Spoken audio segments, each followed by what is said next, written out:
EPR Group, 2 and 3 BHK premium apartments at Patancheru. Comfortable pricing, GHMC and RERA approved. Spiritual ఫ్యామిలీలో పెరిగాను కానీ ప్రేమ దొరకలేదు కదా. సో ప్రేమ దొరకకపోవడం వల్ల ఏమవుతుందంటే అది లోపల కూర్చుండిపోయింది, పెయిన్ అంతా కూర్చుండిపోయింది. ఆ కూర్చొని స్పైన్ ఇట్లా వంకరైపోయింది. మెడిసిన్స్ దొరకట్లేదు, ఇంత హెల్దీ లైఫ్, నేను జంక్ ఫుడ్ తినను, నాకు బ్యాడ్ హ్యాబిట్స్ లేవు, మసాలాలు తినను, బిర్యానీలు తినను, అడ్డమైన నూనె తినను, చాలా ఆర్గానిక్గా డీటాక్స్. చిన్నప్పటి నుంచే మా ఇంట్లో డీటాక్స్ అలవాటు, యోగా అలవాటు. నేను యోగా ఛాంపియన్, నేషనల్ ఛాంపియన్. నేను కరాటే వచ్చేసాను చిన్నప్పుడు, గ్రీన్ బెల్ట్ దాకా ఉంది. సో ఇంత హెల్దీ లైఫ్ స్టైల్ పెట్టుకొని ఇంత చేసి నా ఆరోగ్యం ఎందుకు పాడైంది అనే ఒక క్వశ్చన్ నన్ను ఎప్పుడు హాంట్ చేసేది. దీని రూట్ కాజ్ ఏంటి, అసలు ఎందుకు వచ్చింది నాకు ఇది అని ఎప్పుడు కొట్టుకునేదాన్ని. డాక్టర్ దగ్గర వెళ్ళిన ప్రతిసారి ఎంఆర్ఐ స్కాన్లు, ఆ స్కాన్లు, ఈ స్కాన్లు అన్నీ తీస్తారు కానీ నార్మల్ ఏం లేదు, నువ్వు జస్ట్ ఎక్కువ ఆలోచిస్తున్నావు, వెళ్ళిపో. దీన్ని మెడికల్ అబ్యూస్ అంటారు. అంటే నీ బాధని కరెక్ట్గా డయాగ్నోస్ చేయకుండా వచ్చిన పేషెంట్ని దులిపేసుకున్నావా, నాకు 4 డబ్బులు వచ్చాయని ఆలోచించే డాక్టర్లు ఉండడం వల్ల చాలామంది అమ్మాయిలు ఆటోఇమ్యూన్కి బలి అయ్యారు. ఇప్పుడు సెన్సెస్లో తెలుస్తుంది ఏంటంటే 80% of women have autoimmune condition all over the planet. That is because of depression given by patriarchy. అందుకే పెళ్ళిలో అవ్వట్లే, ఆడవాళ్ళు క్రిమినల్స్ తయారవుతున్నారు. నేను యాక్చువల్గా ఇందాక మీరు ఒక పాయింట్ని నేను మిస్ అయిపోయి మళ్ళీ వేరే క్వశ్చన్లోకి వెళ్ళిపోయాను.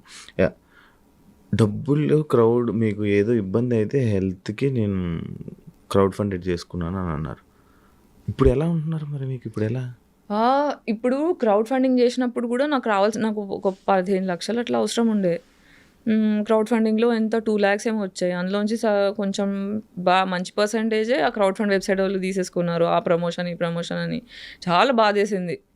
దాని తర్వాత బాగా ఆలోచిస్తే ఒక్క phone call can change my life, ఒక్క phone call can change my life అని అనుకున్నా.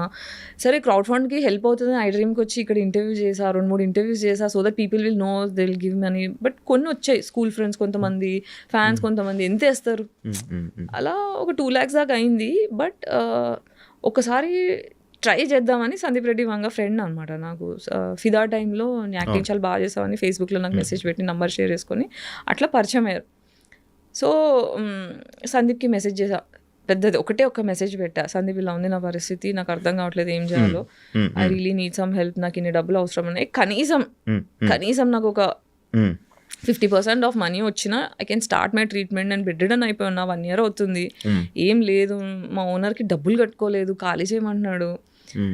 ఇలాంటి పరిస్థితుల్లో నీ రిపోర్ట్స్ పంపించు గాయత్రి అన్నాడు. మెసేజ్ ఒకటి పెడితే రిపోర్ట్స్ పంపించా, ఎంత కావాలి నాకు ఈ ట్రీట్మెంట్స్కి, నీకు ఫస్ట్ 3 monthsకి కావాల్సిన ట్రీట్మెంట్ ఎంత అవుతుందో అవన్నీ నాకు లిస్ట్ పెట్టు డీటెయిల్డ్గా అంటే మొత్తం అదొకటి పీపీటీ తయారు చేసి పంపిస్తే 5.5 lakhs ఒక 1 weekలో వేసేసాడు. కలవలేదు, ఏం లేదు, జస్ట్ ఒక మెసేజ్, 2-3 మెసేజ్లో 1 weekలో వేసేసిండు డబ్బులు. సో అలా ట్రీట్మెంట్కి వెళ్ళి 1 month బెంగళూరులో ఉండి మళ్ళీ ఇంకోసారి వెళ్ళి ట్రీట్మెంట్స్ తీసుకొని అక్కడ యోగా, బ్రెత్ వర్కౌట్. ట్రామా అంటే లోపల కూర్చున్న కోపం, నాకు న్యాయం జరగలేదు, చిన్నప్పటి నుంచి అన్యాయం జరుగుతూ ఆ లోపల దాచుకున్న కోపం అంతా కూర్చుండిపోయింది. దాన్ని రిలీజ్ చేసి కుండలిని వైకనింగ్ అంటారు అనమాట, అది breathing exercise through, meditation through, yoga through, ప్రాణాయామం త్రూ చేస్తాం. సో అలా 21 days సైకిల్ ఒకటి చేస్తూ, డీటాక్స్ లోపల ఉన్న డీటాక్స్ చేస్తూ, పంచకర్మ ఒక ట్రీట్మెంట్ ఉంది. పంచకర్మ దగ్గర నుంచి నాకు ఎంత రిలీఫ్ స్టార్ట్ అయిందంటే కూర్చొని ఏడ్చుకున్నా నేను. ఓకే చలో అంటే నాకు డాక్టర్స్ నువ్వు చచ్చిపోతావు అని చెప్పేశారు, నువ్వు చచ్చిపోతావు, దీనికి సొల్యూషన్ లేదు, పెయిన్ కిల్లర్స్, పెయిన్ మేనేజ్మెంట్ తప్ప ఏం లేదని.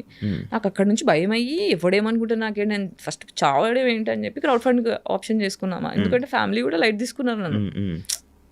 తీసేసుకునేసరికి ఇంకా ఆప్షన్ లేదన్నట్టు అది చేసుకున్నా. సో అమ్మయ్య నేను చచ్చిపోను, I can live, now I know how to heal my self.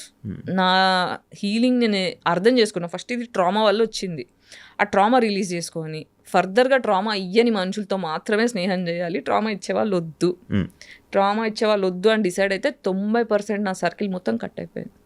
ఇప్పుడు నా జీవితంలో 4 మిగిలారు.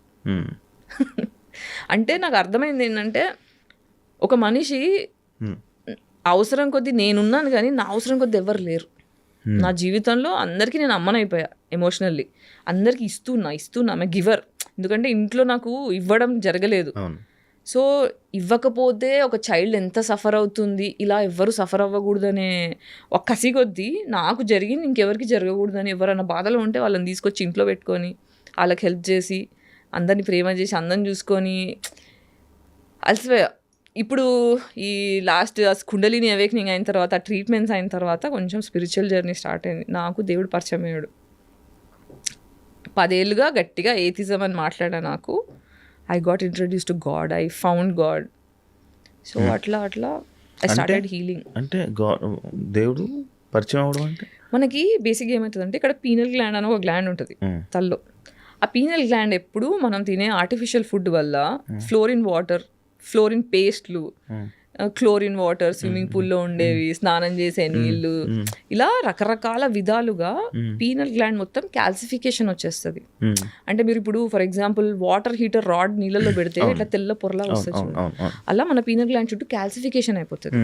దానివల్ల మన స్పిరిచువల్ కనెక్షన్ కట్ అయిపోతుంది. అవునా?